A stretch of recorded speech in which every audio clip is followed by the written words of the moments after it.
Oi pessoal, tudo bem? A aula de hoje é sobre a Revolução Francesa, na verdade sobre a fase final da Revolução Francesa, conhecida como Diretório. Vai ser uma aula diferente das outras, porque eu tive um problema no PowerPoint e não estou conseguindo passar os slides, né? Falar e ao mesmo tempo passar os slides. Então fazer essa aula só eu falando, arrumando o PowerPoint, depois eu coloco os slides correspondentes. De toda forma, vocês têm essa matéria naquele esquema que eu passei e tem também no caderno 1, né? Na página 139. Beleza? Bom, nós vimos o seguinte, que a Revolução Francesa, quando ela estourou em 1789, a intenção da maioria dos revolucionários não era derrubar a monarquia. A intenção era acabar com o absolutismo da monarquia, acabar com o antigo regime, preservando o rei Luís XVI como monarca, mas abolir os privilégios da aristocracia, modernizar a administração francesa, criar as condições para a livre iniciativa, para o livre desenvolvimento de uma economia capitalista. Não existia a palavra capitalismo na época. Em nenhum momento os revolucionários, algum revolucionário pensou, não, nós temos que criar um regime favorável ao capitalismo. Não existia isso na época. Simplesmente não havia isso no vocabulário naquele período. O que se falava era em liberdade econômica, liberdade política, igualdade de direitos, né, que era uma noção inspirada no iluminismo e que depois serviu de base para o desenvolvimento do liberalismo. Comparava-se muito a situação da França com a Grã-Bretanha. A Grã-Bretanha iniciando a Revolução Industrial, né, se fortalecendo, se modernizando, e a França, tradicionalmente a grande potência da Europa, não conseguia acompanhar a Grã-Bretanha. Então, assim, um dos primeiros culpados, na visão daqueles que queriam modernizar a França, era o antigo regime. Então, a ideia era acabar com o antigo regime, mas preservando a figura do rei Luís XVI, criar uma monarquia constitucional, né, parlamentar e tal. Essa era a ideia inicial da Revolução. Né? Então nós vimos que no primeiro momento a Revolução Francesa, a primeira fase da Revolução Francesa foi caracterizada por uma Assembleia Nacional Constituinte revolucionária, que foi criando tomando uma série de medidas, fazendo uma série de reformas que começaram a modernizar a França, abolindo o antigo regime, acabaram com o absolutismo, com os privilégios da nobreza, atacaram duramente a Igreja Católica, né? Como a gente viu, asseguraram a liberdade de investimento, a liberdade industrial e tal. E no final aprovaram uma Constituição, a primeira da França, de 1791, mantendo a monarquia, mas limitada, né, pela Assembleia, né, pelo Legislativo eleito. Ora, nós vimos que essa monarquia constitucional só durou um ano, de 91 a 92. Ela não deu certo. Ela não deu certo porque a França estava mergulhada numa terrível crise econômica, que havia causado a Revolução, e a crise permaneceu, continuou. O rei Luís XVI e boa parte da aristocracia e da igreja, eles não aceitaram as perdas, né, que sofreram no antigo regime. Inclusive os dois irmãos do rei, né, que depois iriam virar reis da França, o Luís XVIII e o Carlos X, fugiram da França, e na Bélgica começaram a organizar um movimento contra-revolucionário, né, daqueles aristocratas emigrados, né, os emigrês, né, que estavam tentando obter apoio internacional para invadir a França e acabar com a Revolução e restaurar o antigo regime. E o Luís XVI simpático a isso. Né?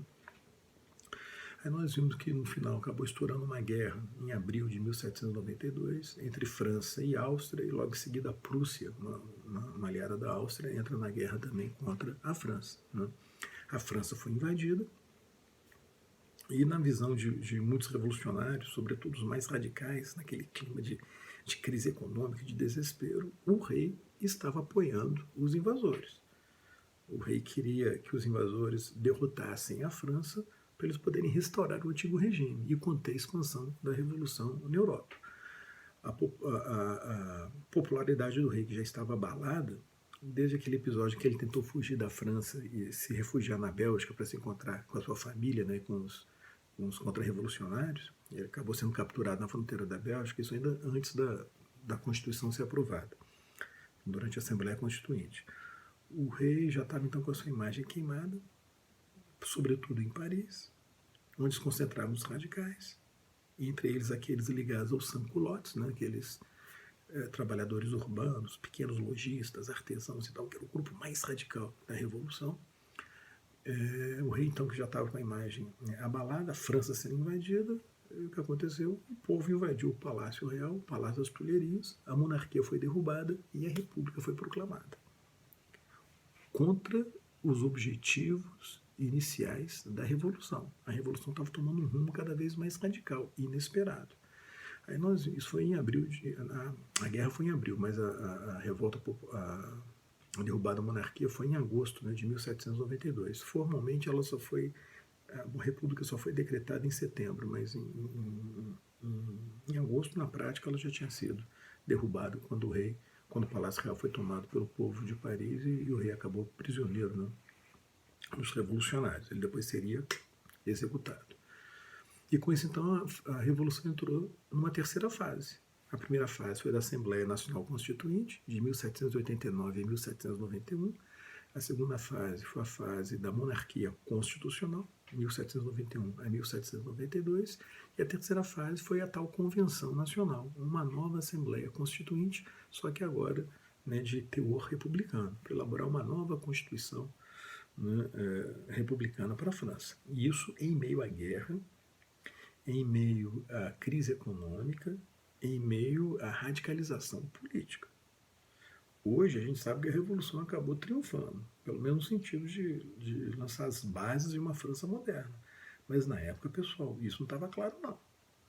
Não havia condições de falar que a Revolução iria triunfar. Ao contrário, era muita coisa contra a Revolução, né?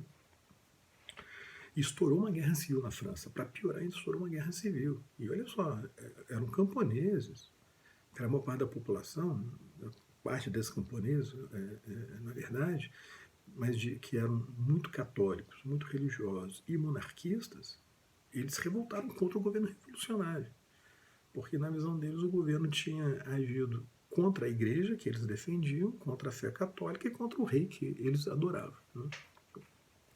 E depois estourou uma outra guerra civil entre republicanos moderados, republicanos radicais. Então, a França, pessoal, estava mergulhada no caos quando a Convenção Nacional se reuniu. E nós vimos que foi nessa época da Convenção Nacional que surgiram aqueles dois grandes grupos políticos, girondinos e jacobinos, ambos revolucionários, ambos republicanos.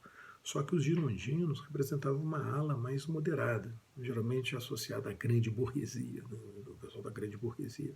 Na verdade, eles eram os liberais. Lembrando que na época não existia a palavra liberal, nem liberalismo. Mas o que eles defendiam era basicamente um programa daquilo que depois seria chamado de liberalismo.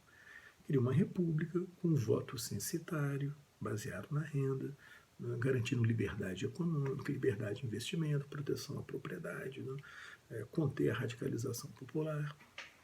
Então tinha um programa mais próximo do liberalismo. E os jacobinos, na verdade é um grupo chamado montanheses, onde estavam incluídos os jacobinos. Esses montanheses, vou falar jacobinos, geralmente são mais conhecidos como jacobinos. Esses jacobinos, eles estavam à esquerda dos girondinos, costumam ser associados à pequena burguesia, profissionais liberais, advogados, jornalistas e tal. Os jacobinos defendiam uma república, mas uma república democrática, de soberania popular, né, muito inspirados nas ideias do Rousseau. Nós vimos que o grande líder jacobino era o Robespierre, né, que era um advogado. Muito bem. No primeiro momento, então, a convenção foi controlada pelos girondinos. Isso foi entre 1792 e 1793. A convenção foi até 95, mas de 92 a 93 os girondinos, né, controlaram a convenção. Mas não conseguiram na prática se manter no poder, porque a guerra se agravou, outros países entraram na guerra, a França estava praticamente lutando contra todas as potências europeias, além da Áustria, da Prússia, tinha agora também a Grã-Bretanha, a Espanha, Portugal entrou na guerra, a Rússia entrou na guerra e tal. Era uma situação dramática, né, para a França. A contra-revolução aristocrática estava junto com os exércitos, né, invasores, havia guerra civil dentro da França, né, e a crise econômica, tá, uma situação catastrófica, que a gente pensando assim, pô, como é que a Revolução conseguiu triunfar numa situação como essa? Muito bem. Os girondinos não tinham popularidade, né? sobretudo em Paris, onde estavam os tais sans-culottes, que era o tal grupo mais radical. Então o que aconteceu? Os girondinos não conseguem governar, e esses sans-culottes com outros grupos radicais dão apoio aos jacobinos, que acabam assumindo o poder. Isso foi em 93. De 93 a 94, os jacobinos controlaram a convenção. Aí nós vimos que foi o período mais radical na Revolução Francesa. Os jacobinos, diante daquelas dificuldades, falaram o seguinte: olha, só tem um jeito para a gente poder salvar a Revolução. É tomando medidas radicais extremas. Entre elas, a instalação de uma ditadura. A instalação de uma ditadura em nome da liberdade, em nome do povo, em nome da Revolução e tal. Foi estabelecido um tribunal revolucionário. Na verdade, ele foi criado ainda lá na época dos girondinos, mas ele foi ampliado aí na época dos jacobinos. O governo jacobino foi, na prática, então, uma ditadura, né, com 12 membros, encabeçada, porém, pelo Robespierre. Por isso que geralmente o pessoal fala que a época dos jacobinos foi a época do governo do Robespierre. Eles desencadearam uma repressão violentíssima contra os opositores, contra qualquer pessoa que era acusada de contra-revolução, né? Foi o chamado terror jacobino, e com isso tentaram salvar a Revolução. Salvaram. Com muita violência salvaram. Conseguiram conter os invasores, né? E a guerra foi, na verdade, os invasores foram expulsos da França, e a França invade a Bélgica. Tinha invadido antes, tinha perdido, agora invadiu novamente. Conseguiu reprimir a revolta camponesa, monarquista, católica, chamada Revolta da Vendéia. Grupos favoráveis aos girondinos tinham feito uma outra revolta, né, causando uma outra guerra civil, que foi chamada Revolta Federalista. Eles jacobinos conseguem também reprimir. Não conseguiram resolver o problema da crise econômica. E a guerra também não terminou. Eles conseguiram expulsar os estrangeiros, as tropas estrangeiras. Mas a guerra em si não acaba. Só que chegou um ponto, pessoal, que essas medidas radicais passaram a ser vistas como cada vez mais desnecessárias. Porque elas foram vistas como necessárias pelos partidários da Revolução, da ala radical da Revolução, porque a França estava sendo invadida e havia guerra civil. Mas agora que já não havia mais uma ameaça interna ou externa tão grande, não havia sentido manter mais aquelas medidas radicais, né? Porém, o Robespierre ele mantém essas medidas. Ele insiste em manter esse governo mais ditatorial, né, o tal terror. E com isso ele foi perdendo apoio. Ele começa a perseguir seus próprios aliados. Foi se desgastando, e no dia 27 de julho de 1794, no antigo calendário revolucionário republicano francês, foi o dia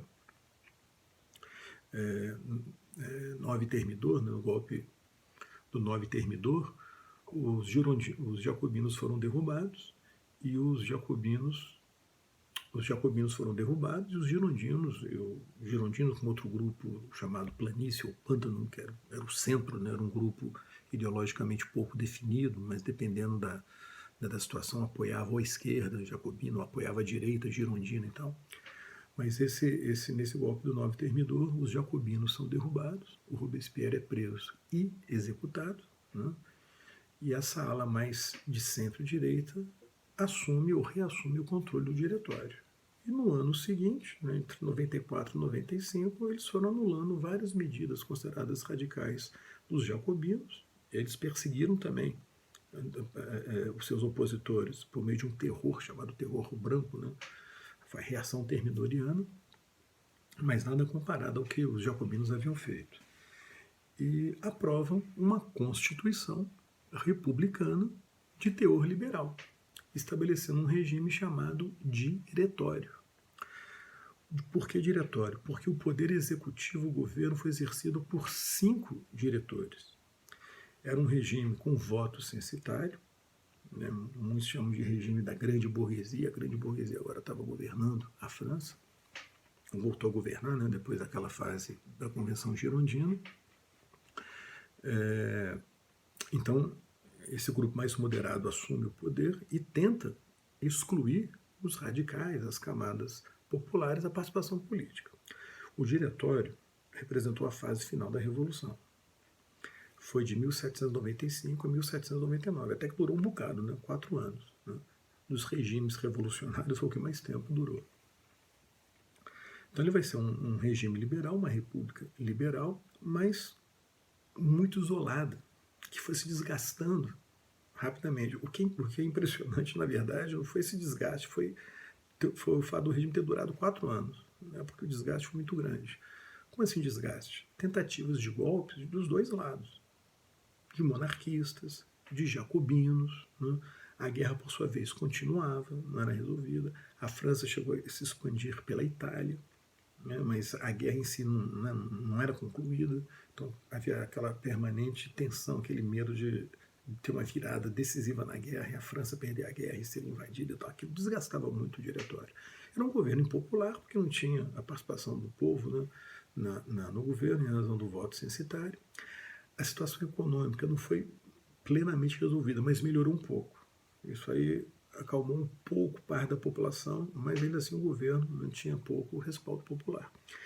E vocês terem uma noção do grau de radicalização da época, surgiu nesse momento um movimento político chamado Conspiração dos Iguais, liderado por um revolucionário de nome Gracchus Babeuf. Esse movimento foi só uma conspiração, mas ele foi importante porque ele é considerado o primeiro movimento comunista do mundo contemporâneo. Babeuf, a conspiração dos iguais, olha o nome, dos iguais, a ideia de uma igualdade social.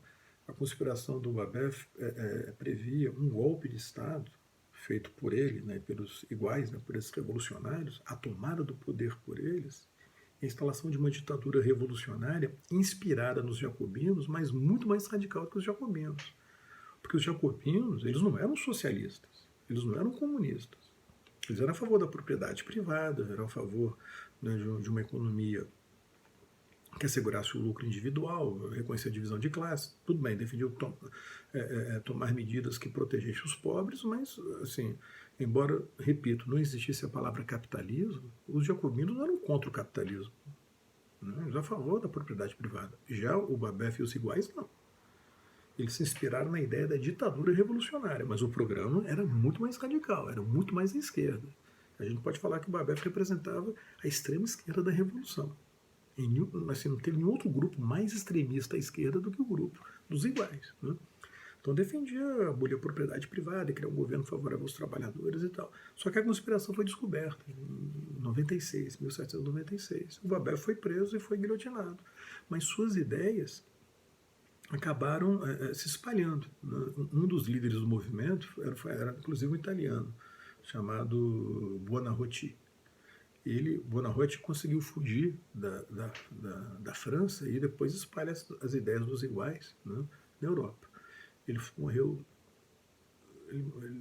O Buonarroti morreu na década de 1830, foi 1837. Ele viveu um bocado depois da Revolução, né? Então, de certa forma, então, nesse momento a Revolução Francesa estava tomando um outro rumo, pelo menos parte, né, dos revolucionários, um rumo cada vez mais radical. Mas a verdade é o seguinte, o diretório fracassou. Ele não conseguiu a estabilidade necessária. Enfraquecido pela guerra externa, pela falta de apoio interno, por várias tentativas de golpe. Foi então que buscou-se uma solução entre políticos do próprio diretório e militares de salvar a revolução, entregando o poder para um general, para um comandante militar que possuísse as seguintes características. Primeiro, compromisso com a obra revolucionária. Tinha que ser um general a favor da revolução no sentido, pelo menos, da revolução econômica administrativa, sem querer voltar ao antigo regime. Segundo, um general que fosse considerado competente para poder dirigir o esforço de guerra da França contra seus inimigos externos. E terceiro, um general que fosse popular, fosse herói de guerra.